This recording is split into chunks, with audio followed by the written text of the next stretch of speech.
큐티하는 여자의 큐티 나눔 노트. 다음 세대를 준비하시는 하나님. 민수기 20장 1절에서 13절. 이스라엘 백성이 광야 37년 6개월을 유랑하고 다시 가데스 바네아에 도착했을 때는 평소에는 물이 풍부한 오아시스였던 이곳이 가뭄으로 물이 부족할 때였습니다. 역시나 이스라엘 백성은 물이 부족하자 모세와 아론에게 나아가 또다시 불평을 쏟아냈습니다. 심지어 그들은 물이 부족한 상황을 견디는 삶보다는 그들의 현재가 광야에서 죽었을 때 자신들도 같이 죽었더라면 더 좋았을 것이라고까지 말하였습니다.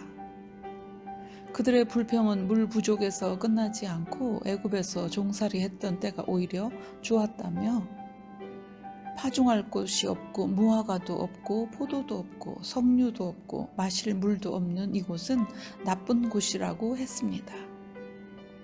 단지 그들은 오늘 여기에 마실 물과 먹을 것이 있느냐에만 관심이 있었지 그들의 후손이 가나안에 들어가 어떻게 정복 사업을 할 것인가에는 전혀 관심이 없었습니다. 회중들의 불평 앞에서 모세와 아론은 그들과 논쟁을 하거나 훈계를 하려고 하지도 않고 회중을 떠나 회막문 앞으로 나아가 엎드려 하나님께 엎드렸습니다.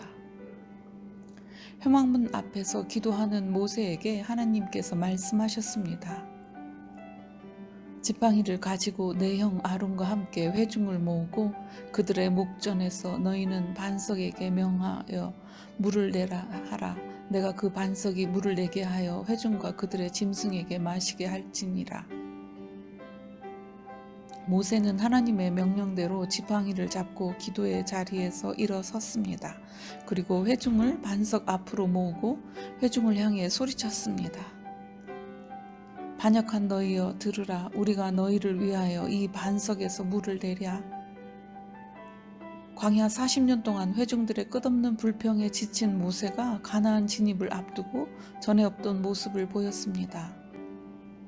마치 모세와 아론이 반석에서 물을 나오게 하는 능력의 사람인 듯 말을 한 것입니다.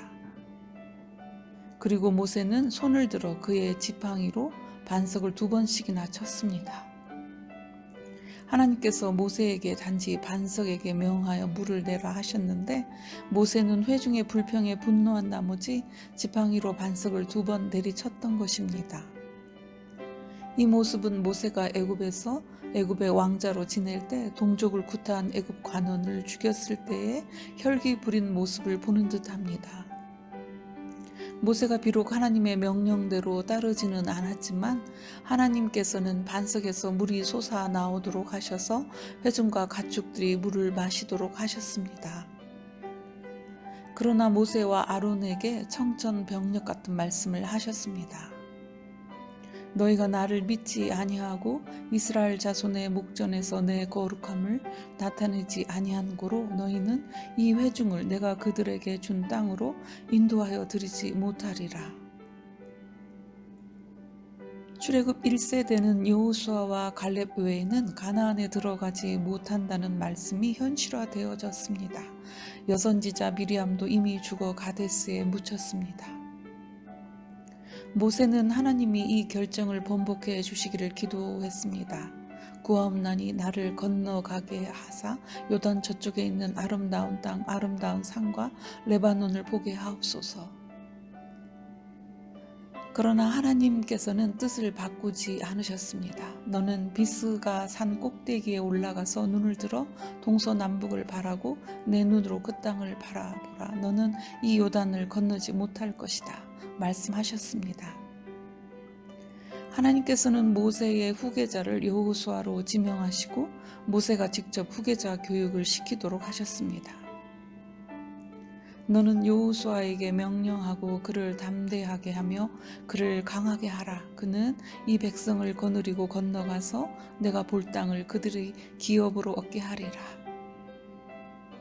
모세는 이 일로 다시 하나님께 간구하지 않고 여호수아를 후계자로 교육시키는 동시에 요단 동편을 점령할 때 진두지휘를 하며 전쟁을 승리로 이끌며 믿음에 담대히 나가면 승리한다는 것을 여호수아와 이스라엘 백성에게 보여주며 모세가 없이도 담대히 가나안에 들어갈 것을 독려했습니다.